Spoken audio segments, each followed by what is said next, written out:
काली रात, चारों तरफ सन्नाटा। दूर जंगल में जलती हुई आग और उसके सामने बैठी एक रहस्यमयी औरत। उसकी आंखों में दर्द था, चेहरे पर डर और मन में एक जलता हुआ सवाल, क्या इंसाफ सिर्फ किताबों में होता है? अमावस्या की इस रात कोई जाग रहा था, अपनी शक्ति पाने के लिए, अपना बदला लेने के लिए। यह कहानी सिर्फ डर की नहीं, बल्कि एक टूटे हुए दिल की है। एक ऐसी स्त्री की जिसने प्यार किया, लेकिन उसके हिस्से में सिर्फ धोखा और दर्द आया। आज वह लौटी है, अपनी इच्छा शक्ति से, अपनी साधना से, और अब वह बदला लेकर ही रुकेगी। क्या आप तैयार हैं उस अंधेरी रात का सच जानने के लिए? तो कसकर पकड़िए अपनी सांसें, क्योंकि हम आपको ले जा रहे हैं वहां जहां सिर्फ अंधेरा है, डर है और एक अधूरी आत्मा की पुकार।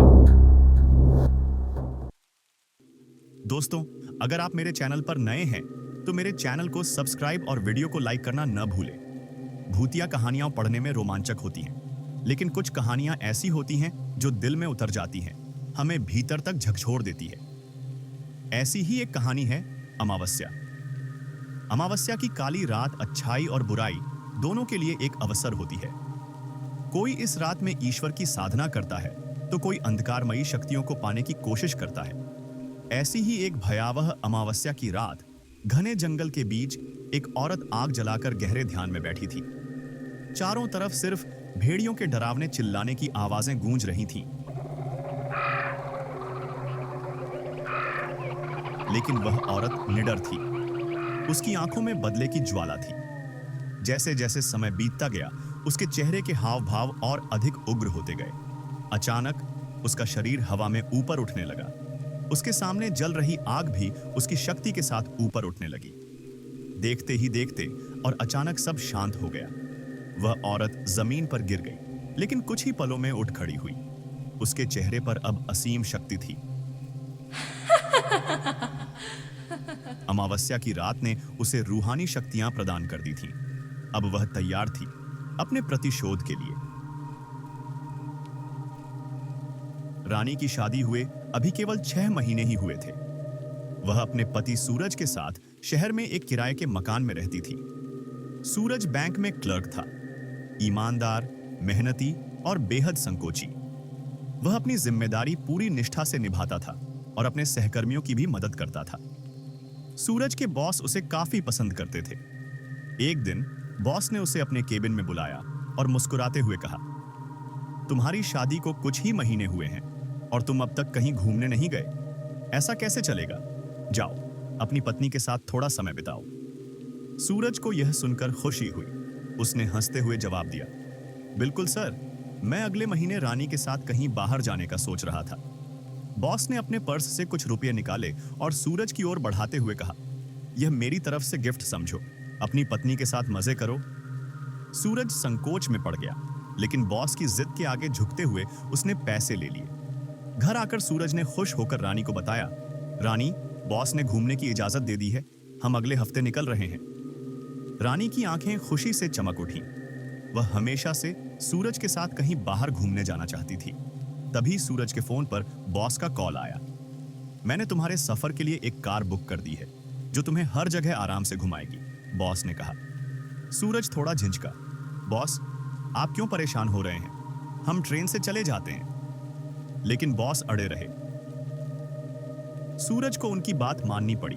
रानी ने मुस्कुराते हुए कहा, हमें कुछ सामान भी लेना होगा, चलो आज बाजार चलते हैं। अगले 2 दिन में उन्होंने अपनी पूरी तैयारी कर ली। बाजार जाकर अपनी पसंद के कपड़े और कुछ जरूरी सामान खरीदा। फिर वह दिन आ ही गया। सुबह होते ही बॉस की भेजी हुई काली चमचमाती कार उनके दरवाजे पर आकर रुक गई। सूरज ने सारा सामान डिक्की में रखा और रानी के साथ कार में बैठ गया। दोनों बहुत उत्साहित थे, लेकिन उन्हें नहीं पता था कि यह सफर खुशियों का नहीं, बल्कि डर और तबाही का सफर बनने वाला है। अमावस्या की काली रात ने अपनी चाल चल दी थी। खूबसूरत वादियों का मजा लेते हुए सूरज और रानी गाने गुनगुना रहे थे। कार अपनी रफ्तार में थी, ड्राइवर चुपचाप गाड़ी चला रहा था। लेकिन तभी कुछ ऐसा हुआ जिसकी उन्होंने कभी कल्पना भी नहीं की थी। अचानक ड्राइवर बिना कुछ कहे गाड़ी का दरवाजा खोलता है और कूद जाता है। गाड़ी का संतुलन बिगड़ता है।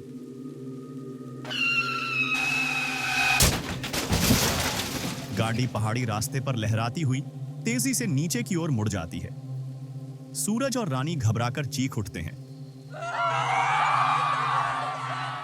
गाड़ी बेकाबू होकर एक बड़े पेड़ से जा टकराती है।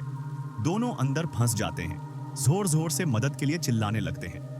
अचानक ऊपर सड़क पर एक कार आकर रुकती है। रानी की आंखों में एक उम्मीद की किरण चमकती है, लेकिन जो हुआ उसने उनकी रूह तक को कांपने पर मजबूर कर दिया। ऊपर से एक आदमी हाथ में एक भारी लकड़ी लेकर उनकी कार को धक्का देने लगता है। सूरज और रानी घबरा जाते हैं। ये हमें बचा रहा है या मारने की कोशिश कर रहा है? तभी सूरज की नजर अपने बॉस पर पड़ती है। वह सड़क के किनारे खड़ा होकर आराम से सिगरेट पी रहा था, जैसे यह सब पहले से तय था। सूरज की आवाज कांप उठती है, बॉस प्लीज हमें बचाइए। लेकिन उनके बॉस के चेहरे पर कोई भाव नहीं था। वो धीरे धीरे चलते हुए एक बड़ा पत्थर उठाते हैं और पूरी ताकत से कार पर फेंक देते हैं।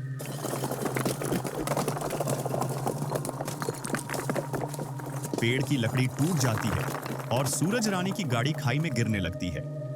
नीचे अंधेरा, खतरनाक जंगल जहां सिर्फ मौत थी। यह जंगल इतना गहरा था कि यहां गिरने के बाद आज तक कोई जिंदा नहीं बचा था। और यही वजह थी कि सूरज के बॉस ने इस जगह को चुना था उसकी मौत के लिए। अगली सुबह अखबार में हादसे की खबर छपी, लेकिन साथ ही एक और चौंकाने वाली बात सामने आई। सूरज पर करोड़ों रुपए की हेरा फेरी का आरोप लग चुका था। असल में सूरज के बॉस ने उसकी मासूमियत का फायदा उठाकर कई गुप्त खातों से पैसे निकलवाए थे। लेकिन अब सूरज दुनिया में नहीं था।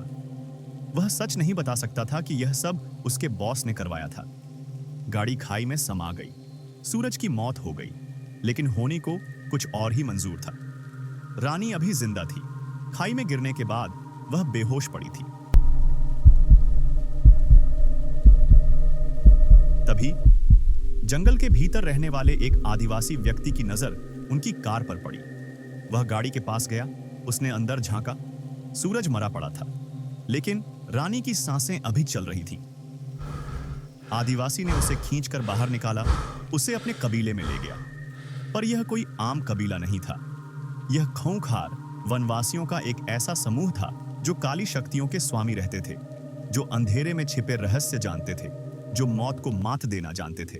गहरे जंगल के बीच, जहां सूरज की रोशनी भी मुश्किल से पहुंचती थी, वहां रानी ने आंखें खोली। उसकी सांसें भारी थीं, शरीर जख्मी था, लेकिन उसकी आंखों में सिर्फ एक ही चीज थी, बदला। कबीले के लोग उसे अपनी औषधियों से धीरे धीरे ठीक कर रहे थे। वे कुछ बोलते, मगर उनकी भाषा रानी के लिए एक पहेली थी। वह कुछ नहीं समझ पा रही थी, लेकिन उनके इशारों से उसे यह अंदाजा हो गया कि ये लोग दुश्मन नहीं हैं। लेकिन क्या वह यह बात भूल सकती थी कि उसके पति को किसने मारा? नहीं, वह जानती थी कि उसके पति की मौत का जिम्मेदार उसका बॉस था। वह आदमी जो दुनिया के सामने इज्जतदार था, मगर अंदर से एक हैवान। रानी की आंखों में आंसू थे, मगर अब वह कमजोर नहीं थी। उसे कोई रास्ता नजर नहीं आ रहा था, पर एक ही ख्याल उसके जहन में था, बदला लेना है। तभी उसे एक रास्ता सूझा। उसने तय कर लिया कि वह इन्हीं वनवासियों के बीच रहेगी और उन्हीं की तरह काली शक्तियों की साधना करेगी। और फिर कहानी वहीं आ गई जहां से शुरू हुई थी। अमावस्या की रात, घना जंगल। अब रानी वहीं साधारण लड़की नहीं रही थी। अब वह काली शक्तियों की महारानी बन चुकी थी। अब वह इतनी ताकतवर थी कि पलक झपकते ही कहीं भी पहुंच सकती थी। उसके साथ भूतों का पूरा समूह चलता था। उसके एक इशारे पर कोई भी इंसान खाक में मिल सकता था। अब उसका दुश्मन अकेला था और रानी की शक्तियां अनंत। रानी अब एक मॉडर्न लड़की के रूप में सूरज के बॉस के दफ्तर पहुंच गई। बॉस ने कभी उसे देखा नहीं था, वो उसे पहचान नहीं सकता था। लेकिन अब रानी वो मासूम लड़की नहीं थी, अब वो मौत बनकर आई थी। उसने काली शक्तियों के प्रभाव से एक आकर्षक रूप धारण कर लिया था, जिसे देखते ही बॉस मोहित हो गया। सर, मेरे पिता के खाते में करोड़ों रुपए हैं, लेकिन उन्हें चलाने वाला कोई नहीं है। बॉस की आंखें चमक उठी। रानी की काली शक्तियों ने उसे बता दिया था कि बॉस ने सूरज को क्यों मारा था। अब वह अपने पति को निर्दोष साबित करना चाहती थी। वह अपने दुश्मन को उसकी ही चाल में फंसाने वाली थी। ओह मैडम, यह तो बहुत आसान है, लेकिन इसके लिए 50% हिस्सा मुझे चाहिए। रानी ने मुस्कुराते हुए सिर हिला दिया। बॉस ने अपने एक क्लर्क को बुलाया। जाओ, मैडम के खाते से पैसे निकालने की प्रक्रिया पूरी करो। क्लर्क बैंक में नया था। उसे नहीं पता था कि उसके बॉस कितने बड़े शैतान हैं। उसे यह भी नहीं पता था कि वह जिस औरत की मदद करने जा रहा है, वह औरत कोई साधारण इंसान नहीं, बल्कि मौत की देवी बन चुकी है। रानी ने हर शब्द, हर वाक्य, सब कुछ रिकॉर्ड कर लिया। अब उसके पास अपने पति को निर्दोष साबित करने का पूरा सबूत था। लेकिन बदला अभी अधूरा था। जैसे ही क्लर्क ने बॉस के कहने पर मुद्रा निकालने की प्रक्रिया शुरू की, बॉस के चैम्बर में एक खूनी खेल शुरू हो चुका था। बॉस की चीख, दर्द से कराहने की आवाज, कांच के नुकीले टुकड़े सीधे उसके शरीर में धंसते जाते हैं। बॉस दर्द से चीख रहा था। कमरे की बत्तियां झपकने लगती हैं, टेबल अपने आप खिसकने लगती है, दस्तावेज हवा में उड़ रहे हैं।